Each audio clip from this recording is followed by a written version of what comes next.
What's up guys, Dave here from Knives, Gadgets, and More, and today we're going to review a knife.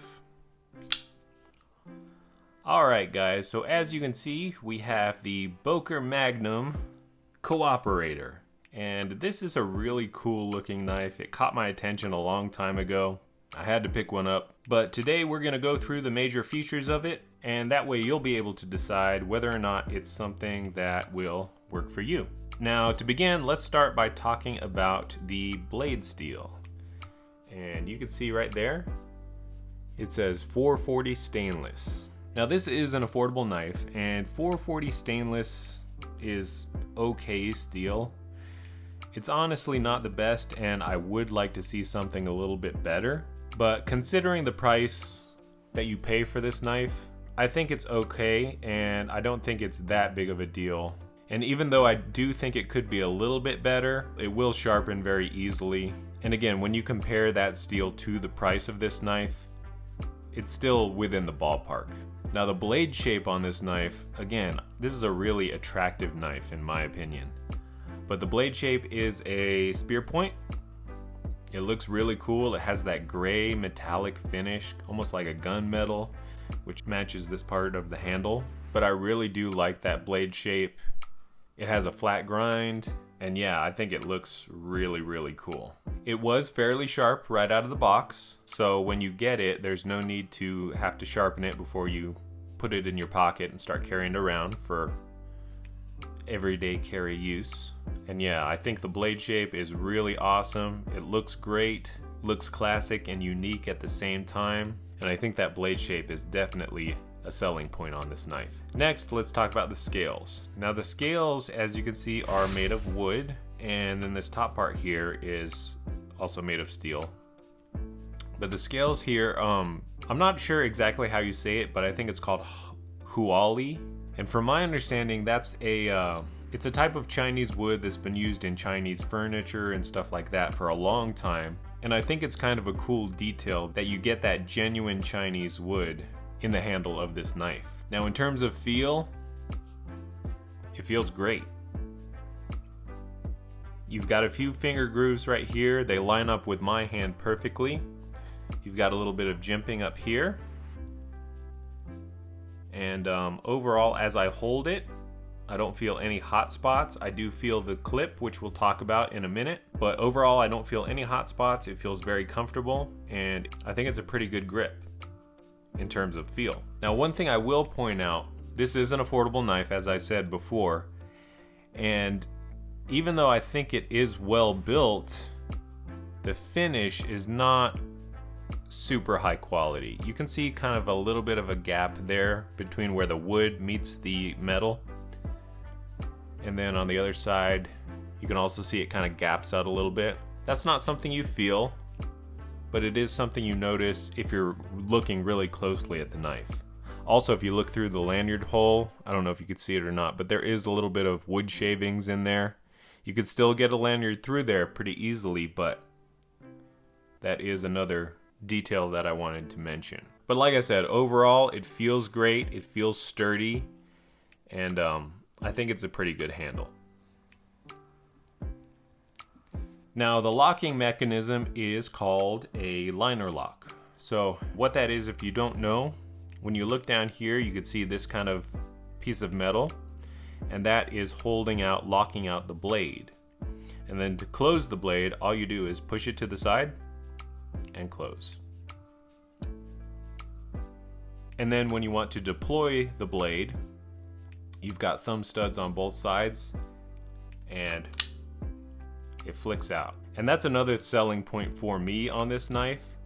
The blade deployment is super smooth. I mean, it just snaps out really easily. And I love it when a knife has smooth deployment, because I like to fidget with these knives, and I don't know, it just gives me a warm little feeling when I'm able to flick out the blade so easily and so smoothly. Now you don't have to flick it open. You can use the thumb studs to slowly open it, but it's just a lot more fun to flick it open when you need that blade. Now the carry clip. The carry clip is a deep carry clip, which is what I like to see. I always like a deep carry clip when I can get it, and I'm glad to report that this knife has a deep carry clip. We'll put it in a pocket here in just a minute to see how it sits, but I do like the clip. It is rather large. This is kind of a large knife, but here's the thing. You're limited to that one position for the clip. You cannot reverse it down here. You cannot reverse it to the other side. So it's one position, that's what you're stuck with. It sets you up for a tip down carry. That's perfectly fine with me. I don't care tip up or tip down. I do both. I think both are fine. But if you prefer tip up carry, then just be aware that this knife might not be for you because you cannot swap the clip. And also, if you're a lefty and you have a problem with the clip on this side of the knife, then again, this knife might not be the right one for you because you cannot reverse it to the other side. Now let's take a look at what it looks like in your pocket.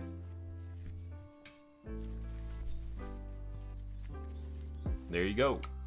Pretty much disappears. You do have the large clip here, but in terms of the knife, you could barely see the top sticking out. And overall, having the knife sit so low in your pocket, that does make it more comfortable to carry around all day. And even though you can see the clip, it does make it more low profile, which is something that I like when I'm carrying around an everyday carry knife.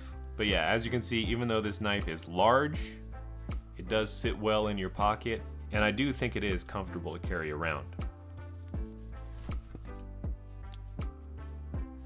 Now, in terms of the size of this knife, I do want to show you with my quarter.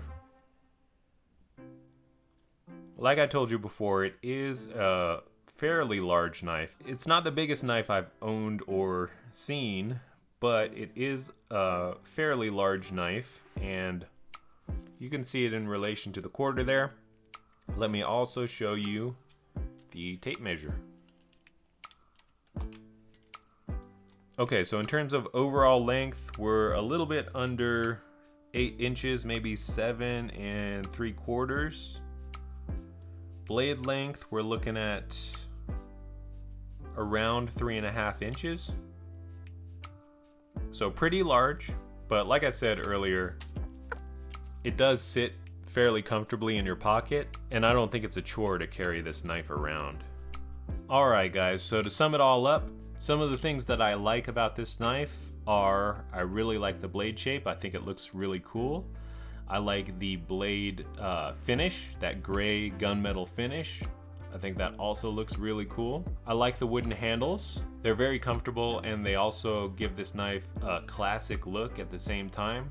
I like the deep carry clip, which makes this knife carry very nicely in your pocket. And I really love how smooth the blade deploys. Some of my critiques of this knife, I would like to see a better steel, maybe D2 steel. That would be awesome in this knife, rather than 440 stainless. Although, for the price, I think that's fine. And then, even though the fit and finish isn't terrible, there are little spots where it could be improved. But again, if that does happen, then the cost of the knife will probably go a lot higher. So, it's always a balance. And for the price, I think this is a very cool knife, and I'm happy that I bought it. Now, if you're eyeing this knife, if you think it looks cool, if you're okay with the 440 stainless steel, then I think you'll be very happy with it if you pick one up. And if you do want to pick one up, I will leave a link for it in the description below.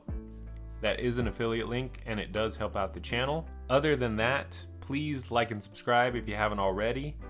Thank you for watching, and I hope to see you in the next video. See ya!